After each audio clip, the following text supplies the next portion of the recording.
Shalom, Joseph, shalom, les servantes, fiancées, épouses, maman, femme, bonheur, que l'Éternel vous bénisse, que l'Éternel soit avec vous. Nous rendons grâce à l'Éternel, nous lui disons un grand merci, lui le maître des temps et des circonstances, c'est lui qui nous a fait grâce d'être réveillés ce matin et il nous a accordé les dons des filles. Oh, quel privilège. Bon début de la semaine, bon début de la semaine à toutes, de partout où vous vous trouvez. C'est une nouvelle semaine que l'Éternel a fait pour nous. C'est une semaine qui est encore vierge. C'est une semaine que j'appelle opportunité. C'est une semaine dont le Saint-Esprit vous confère le pouvoir de colorer selon votre foi et selon vos besoins. Oui, car il est écrit, la vie et la mort sont au pouvoir de la langue. Il nous dit, si quelqu'un dit à cette montagne, ôte-toi de là et jette-toi dans la mer et ne doute point dans son cœur, il le verra s'accomplir. Oui, j'aimerais que cette semaine, ma très chère maman, que tu puisses faire des déclarations. Nous ne sommes qu'au début de la semaine. Proverbe dit, tu ne sais pas ce qu'un jour peut enfanter. Un jour peut enfanter la tristesse, la douleur, la mort, la maladie, tout comme aussi un jour peut enfanter le travail, le mariage, la prospérité, le voyage. Il y a beaucoup de choses qu'un jour peut enfanter. Sur la terre, nous avons des surprises agréables et désagréables.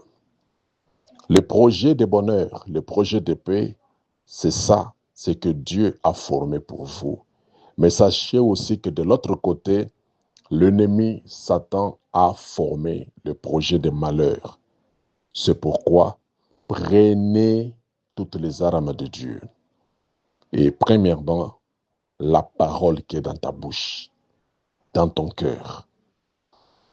Déclare, bénis ta semaine.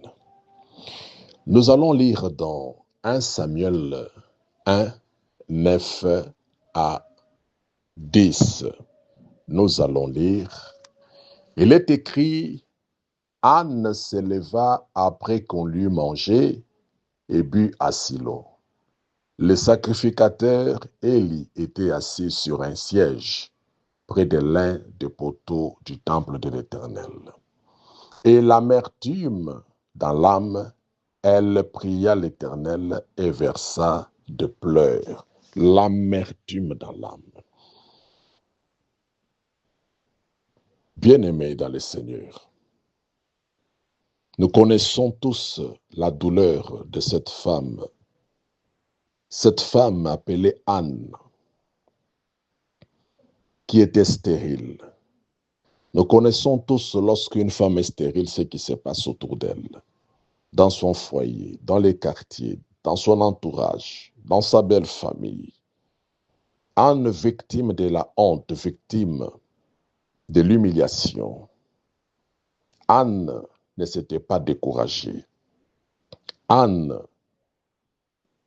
avait pris une résolution dans son cœur de vaguer à la prière, de prier. Si tu peux répéter avec moi la prière, que Dieu te bénisse. La prière, bien-aimé, est une arme puissante.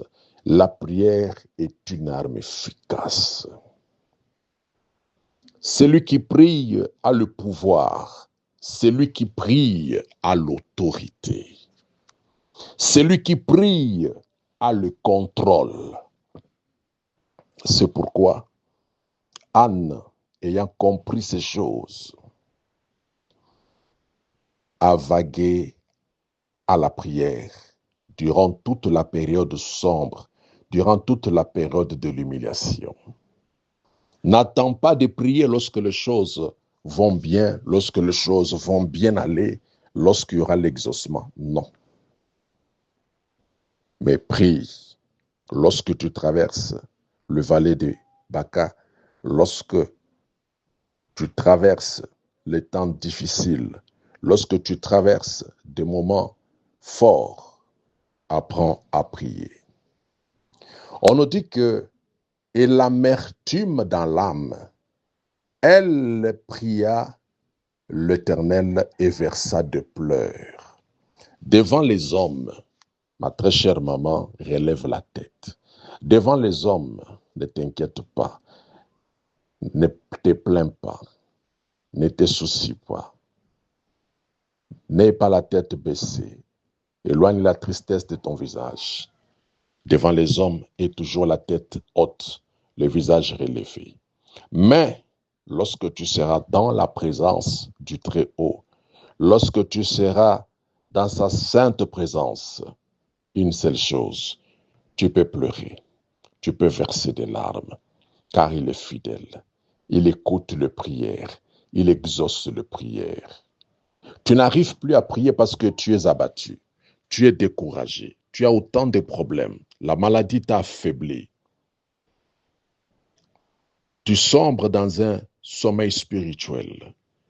Ton esprit est si abattu que tu ne peux plus faire des prières.